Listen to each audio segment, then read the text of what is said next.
ہمدانی صاحب چونکہ اس کے پل پل سے آگاہ تھے، لہٰذا رات شہریار کو بھی انہوں نے ہی مطمئن کر دیا تھا۔ دن یوں ہی تیز رفتاری سے گزر رہے تھے۔ زارون کی کال آئی تو وہ بالکل ٹھیک ٹھاک مگر اس کے بغیر اداس تھا۔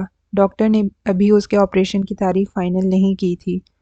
محراب کو اس سے بات کر کے بے حد اچھا لگا۔